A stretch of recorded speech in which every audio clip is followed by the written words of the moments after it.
ഖുർആൻ അതിന്റെ ലിപിയല്ലാതെ മറ്റൊന്നും ബാക്കിയാവില്ല. ഖുർആനിന്റെ ആശയം, ഖുർആനിക ജീവിതം മനുഷ്യ ജീവിതത്തിൽ നിന്ന് എടുത്തു മാറ്റപ്പെടുന്ന കാലം വരാനുണ്ട്. ആ കാലഘട്ടത്തിന്റെ മറ്റൊരു പ്രത്യേകത മസാജിദുഹും ആമിറ, ആ ജനത അള്ളാഹുവിന്റെ പള്ളികൾ നന്നായി പരിപാലിക്കുന്നവരായിരിക്കും. പക്ഷേ വഹിയ ഖറാബും മിനൽ ഹുദാ, ആ പള്ളികൾ ഹിദായത്തിനെ തൊട്ട് ശൂന്യമായിരിക്കും. അവസാനമായി റസൂലുള്ളാഹി സ്വല്ലല്ലാഹു അലൈഹി വസല്ലമ പറഞ്ഞു, ഇസ്ലാം പേരിലൊതുങ്ങുന്ന, ഖുർആൻ ലിപിയിലൊതുങ്ങുന്ന പള്ളികൾ അല്ലാഹുവിന്റെ ഹിദായത്തിനെ തൊട്ട് ഖറാബാകുന്ന ആ കാലഘട്ടത്തിൽ ജീവിക്കുന്ന പണ്ഡിതന്മാരുടെ അവസ്ഥ, ഉലമാഉഹും ശർറു മൻ തഹ്ത അദീമിസ് സമാ, അവർക്കിടയിലെ ഉലമാക്കന്മാർ, പണ്ഡിതന്മാർ ആകാശത്തിന് ചുവട്ടിലെ ഏറ്റവും നികൃഷ്ട ജീവികളായിരിക്കുമെന്ന് മഹാനായ മുഹമ്മദ് നബി സല്ലല്ലാഹു അലൈഹി വസല്ലം പറയുകയാണ്. എന്നിട്ട് റസൂലുള്ളാഹി പറഞ്ഞു, തഖ്റുജു ഇൻദഹുൽ ഫിത്ന വഫീഹിം തഊദു, എല്ലാ ഫിത്നകളും പുറപ്പെടുന്നത് അവരിൽ നിന്നായിരിക്കും, പണ്ഡിതന്മാരിൽ നിന്നായിരിക്കും, അവരിലേക്ക് തന്നെ അത് മടക്കപ്പെടുകയും ചെയ്യുമെന്ന് റസൂലുള്ളാഹി പറഞ്ഞു. അപ്പോൾ ഇസ്ലാം നാമത്തിൽ മാത്രം സ്വീകരിക്കുകയും ഖുർആൻ ലിപിയിൽ മാത്രം ഉൾക്കൊള്ളുകയും പള്ളികൾ ഹിദായത്തിനെ തൊട്ട് ഖറാബാവുകയും പണ്ഡിതന്മാർ ആകാശത്തിന് ചുവട്ടിലെ നികൃഷ്ട ജീവികളായി തീരുകയും ചെയ്യുന്ന ഒരു കാലം വരാറുണ്ട് എന്ന് മുഹമ്മദ് നബി സല്ലല്ലാഹു അലൈഹി വസല്ലമ മുസ്ലിം ഉമ്മത്തിന്റെ ഭാവിയെ സംബന്ധിച്ച് പ്രവചിച്ചിട്ടുണ്ട്. മറ്റൊരിടത്ത് റസൂലുള്ളാഹി സ്വല്ലല്ലാഹു അലൈഹി വസല്ലമ പറഞ്ഞത്, നിങ്ങൾക്ക് മുമ്പ് കഴിഞ്ഞുപോയ തലമുറകളെ ചാണിനു ചാണായി മുഴത്തിന് മുഴമായി പിൻവച്ചുമെന്നാണ്.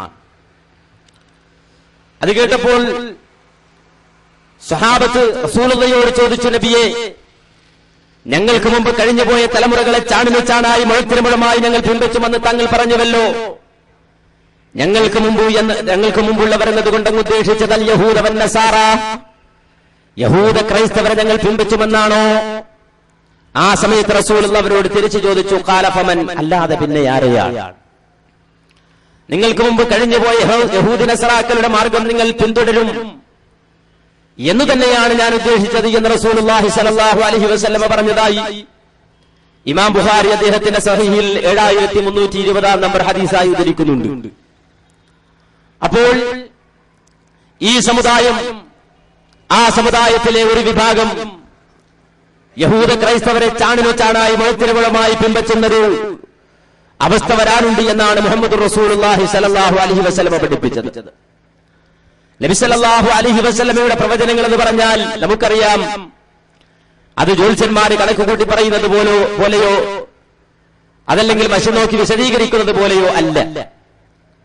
നബി സല്ലല്ലാഹു അലൈഹി വസല്ലമയുടെ പ്രവചനങ്ങൾ വമാ യൻദിഖു അനിൽ ഹവാ ഇൻ ഹുവ ഇല്ലാ വഹയ്യു യൂഹാ, വ്യക്തമായ വഹയിന്റെ അടിസ്ഥാനത്തിൽ മാത്രമായിരിക്കും മുഹമ്മദ് റസൂലുള്ളാഹി സ്വല്ലല്ലാഹു അലൈഹി വസല്ലമ മതപരമായ കാര്യങ്ങൾ സംസാരിക്കുക. മതപരമായ കാര്യങ്ങളൊന്നും തന്നെ റസൂലുള്ളാഹി സ്വല്ലല്ലാഹു അലൈഹി വസല്ലമ തന്നിഷ്ടം സംസാരിക്കുകയില്ല. അതുകൊണ്ട് തന്നെ മുഹമ്മദ് നബി സ്വല്ലല്ലാഹു അലൈഹി വസല്ലമ വഹയിന്റെ അടിസ്ഥാനത്തിൽ സംസാരിക്കുകയാണ്. എങ്കിൽ ഞാനും നിങ്ങളും ഇവിടെ ഒന്ന് പരിശോധിക്കണം പ്രവാചകന്റെ ഈ പ്രവചനം. യഹൂദ ക്രൈസ്തവരെ ചാടിന് ചാടായി മുഴത്തിന് മുഴമായി പിൻപറ്റുന്നൊരവസ്ഥ മുസ്ലിം സമുദായത്തിലുണ്ടാകുമെന്ന് നബി സല്ലല്ലാഹു അലൈഹി വസല്ലമ വിശദീകരിക്കുമ്പോൾ എന്തായിരുന്നു യഹൂദികളുടെ അവസ്ഥ, എന്തായിരുന്നു നസാറാക്കളുടെ അവസ്ഥ?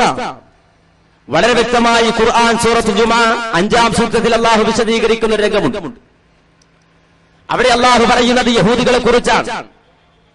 യഹൂദികളുടെ പ്രത്യേകത, അവരുടെ സ്വഭാവം അല്ലാഹു അവിടെ വിശദീകരിച്ചുകൊണ്ട് പറഞ്ഞു, മസലുൽ ലദീന ഹുമ്മിലു തൗറാത്ത തുമ്മ ലം യഹ്മിലുഹാ കമസലിൽ ഹിമാരി യഹ്മിലു അസ്ഫാറാ ബിഇസ മസലുൽ ഖൗമിൽ ലദീന കദ്ദബൂ ബിആയാതില്ലാഹ് വല്ലാഹു ലാ യഹ്ദിൽ ഖൗമൽ ളാലിമീൻ.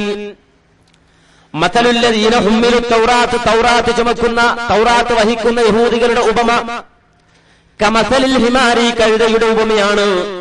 എങ്ങനെയുള്ള കഴുത? യഹ്മിലു അസ്ഫാറാ, ഗ്രന്ഥം ചുമക്കുന്ന കഴുതയുടെ ഉപമയാണ് തൗറാത്ത് നൽകപ്പെട്ട യഹൂദികളുടെ ഉപമ. തുടർന്നുകൊണ്ട് പടച്ച തമ്പുരാൻ പറയുന്നത്, അള്ളാഹുവിന്റെ ആയത്തുകളെ വ്യാജമാക്കിയവരുടെ ഉപമ ഉദാഹരണം എത്രമാത്രം മോശമാണ്.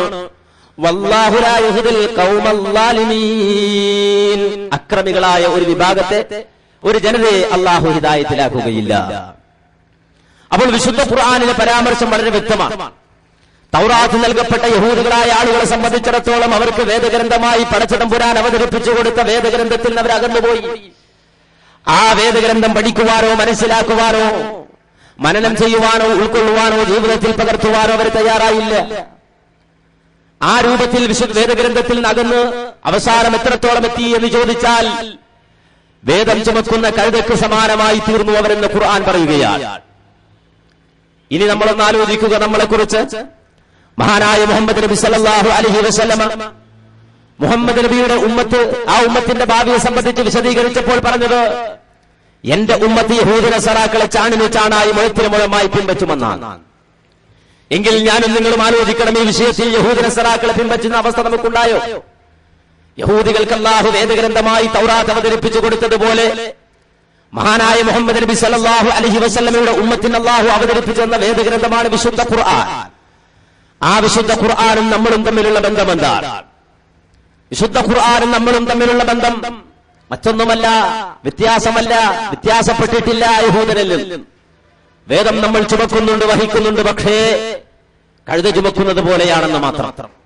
എന്താണ് അതിലുള്ളത് എന്നറിയില്ല, മനസ്സിലാക്കാൻ സാധിക്കുന്നില്ല, പഠിക്കാൻ ശ്രമിച്ചിട്ടില്ല, കൃത്യമായി പാരായണം ചെയ്യാൻ പോലും അറിയാത്തൊരവസ്ഥ മുസ്ലിം സമുദായത്തിലെ ബഹുഭൂരിപക്ഷം വരുന്ന ആളുകൾക്കും സംഭവിച്ചിരിക്കുന്നു. എങ്കിൽ ഞാനും നിങ്ങളും ഇവിടെ ആലോചിക്കേണ്ട പരമപ്രധാനമായ ഒരു കാര്യമുണ്ട്.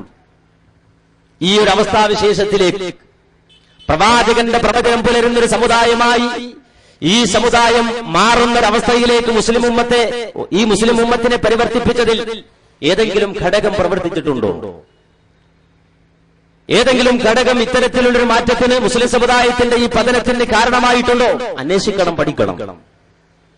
അങ്ങനെ പഠിക്കുമ്പോൾ മനസ്സിലാക്കുമ്പോൾ നമുക്ക് വ്യക്തമായി ബോധ്യപ്പെടും, ഒരു കാലഘട്ടത്തിൽ അള്ളാഹുവിന്റെ ഖുർആൻ പൊതുജനങ്ങൾ പഠിക്കേണ്ടതില്ല, മനസ്സിലാക്കേണ്ടതില്ല, അറിയേണ്ടതില്ല, അന്വേഷിക്കേണ്ടതില്ല എന്നൊരു ധാരണ വളരെ ശക്തമായി ഈ സമുദായത്തിനിടയിൽ പ്രചരിപ്പിച്ചിരുന്നു. ആ വിഷയം പറയാനും പഠിപ്പിക്കാനും വേണ്ടി മാത്രം ഒരു പുസ്തകം ഇവിടെ പുറത്തിറങ്ങിയിട്ടുണ്ട്. 1982 കാലഘട്ടത്തിൽ പുറത്തിറങ്ങിയ തഹദീറുൽ ഇഖ്വാൻ മിൻ തർജമത്തിൽ ഖുർആൻ എന്ന് പറയുന്ന പുസ്തകം. ആ പുസ്തകം എഴുതിയത് ഇ കെ ഹസൻ മുസ്ലിയാരാണ്. അദ്ദേഹം മരണപ്പെട്ടുപോയി. ഇ കെ ഹസൻ മുസ്ലിയാരാൽ വിരചിതമായ തഹദീറുൽ ഇഖ്വാൻ മിൻ തർജമത്തിൽ ഖുർആൻ എന്ന് പറയുന്ന പുസ്തകത്തിന്റെ 16ാമത്തെ പേജിൽ ഒരു ഹെഡിംഗ് ഉണ്ട്. എന്താണ് ആ ഹെഡിംഗ്? ഖുർആനിന്റെ അർത്ഥവും പൊതുജനങ്ങളുമായുള്ള ബന്ധവും എന്നാണ്. ആ ഹെഡിങ്ങിന് കീഴെ എഴുതി വെച്ചത് എന്താണെന്നറിയുമോ? ഖുർആനിന്റെ അർത്ഥം പഠിക്കൽ പൊതുജനങ്ങൾക്ക് നിർബന്ധമില്ല, ഓതൽ നിർബന്ധമായത് ഫാത്തിഹ മാത്രമാണ്. കാരണം നമസ്കരിക്കുമ്പോൾ ഫാത്തിഹ ഓതൽ നിർബന്ധമാണല്ലോ. അതുകൊണ്ട് ഓതൽ നിർബന്ധമായത് ഫാത്തിഹ മാത്രമാണ്. ആ ഫാത്തിഹയുടെ പോലും അർത്ഥം പഠിക്കൽ നിർബന്ധമില്ല എന്ന് മാത്രമല്ല, പ്രത്യേകം സുന്നത്തുമില്ല എന്ന് തഹദീറുൽ ഇഖ്വാൻ മിൻ തർജമത്തിൽ ഖുർആൻ എന്ന് പറയുന്ന പുസ്തകത്തിന്റെ 16ാമത്തെ പേജിൽ എഴുതി വെച്ചു. നമ്മൾ ആലോചിക്കണം, നിർബന്ധമായും ഒരു വിശ്വാസി പാരായണം ചെയ്യേണ്ട വിശുദ്ധ ഖുർആൻ, ആ ഖുർആനിന്റെ അർത്ഥം പോലും പൊതുജനങ്ങൾ പഠിക്കേണ്ടതില്ല, നിർബന്ധമില്ലെന്ന് മാത്രമല്ല സുന്നത്ത് പോലും ഇല്ലാത്ത കാര്യമാണ് എന്ന് പറഞ്ഞുകൊണ്ട് വിശുദ്ധ ഖുർആൻ പഠിക്കുന്നതിൽ നിന്ന്, മനസ്സിലാക്കുന്നതിൽ നിന്ന് പൊതുജനങ്ങളെ അകറ്റി. അവസാനം ഖുർആനിൽ നിന്ന്, വേദഗ്രന്ഥത്തിൽ നിന്ന് അകന്ന് യഹൂദികളെ ചാണിനു ചാണായി മുഴത്തിന് മുഴമായി ആ വിഷയത്തിൽ പിൻപറ്റുന്ന അവസ്ഥയിലേക്ക് മുസ്ലിം സമൂഹത്തിലെ ബഹുഭൂരിപക്ഷം വരുന്ന ആളുകളും മാറുകയാണ്. എന്നാൽ വിശുദ്ധ ഖുർആൻ സാധാരണക്കാരൻ പഠിക്കണ്ട എന്ന് പറഞ്ഞിട്ടില്ല. ഖുർആൻ ആദ്യമായി അള്ളാഹു അവതരിപ്പിച്ചതിന് നിരക്ഷരരായ എഴുത്തും വായനയും അറിയാത്തൊരു സമുദായത്തിലേക്കായിരുന്നുവെന്ന് ഖുർആൻ ശക്തിയുക്തം പറഞ്ഞിട്ടുള്ളതാണ്. മഹാനായ മുഹമ്മദ് നബി സല്ലല്ലാഹു അലൈഹി വസല്ലമയുടെ പ്രബോധനത്തെ സംബന്ധിച്ചും ദൗത്യത്തെ സംബന്ധിച്ചും വിശദീകരിക്കുന്നിടത്ത് സൂറത്തുൽ ജുമഅയിലെ 2ാമത്തെ സൂക്തത്തിൽ അള്ളാഹു പറയുന്നത്, ഹുവല്ലദീ ബഅസ ഫിൽ ഉമ്മിയീന റസൂലൻ മിൻഹും യത്ലൂ അലൈഹിം ആയാതിഹി വയുസക്കീഹിം വയുഅല്ലിമുഹുൽ കിതാബ വൽ ഹിക്മ വഇൻ കാനൂ മിൻ ഖബ്ലു ലഫീ ളലാലിൻ മുബീൻ. ഖുർആൻ പറയുകയാണ്, ഹുവല്ലദീ ബഅസ ഫിൽ ഉമ്മിയീന റസൂലൻ മിൻഹും, ഉമ്മിയുകളായ നിരക്ഷരരായ ഒരു സമൂഹത്തിൽ, ഒരു സമുദായത്തിൽ അവരിൽ നിന്ന് തന്നെയുള്ള ഒരു പ്രവാചകനെ നിയോഗിച്ചയച്ചവനാണ് അല്ലാഹു. എന്നിട്ട് ആ പ്രവാചകൻ എന്താ നിർവഹിച്ചത്? ഉമ്മിയുകളായ നിരക്ഷരരായ എഴുത്തും വായനയും അറിയാത്ത ആ സമുദായത്തോട്, ആ സമുദായത്തിന്റെ പ്രവാചകൻ ആദ്യമായി പറഞ്ഞുകൊടുത്തു എന്ന് യത്ലൂ അലൈഹിം ആയാതിഹി, അല്ലാഹുവിന്റെ ആയത്തുകൾ അവർക്ക് വിശദീകരിച്ചു കൊടുത്തു. വയുസക്കീഹിം, അവരെ സംസ്കരിക്കുകയും ചെയ്തു.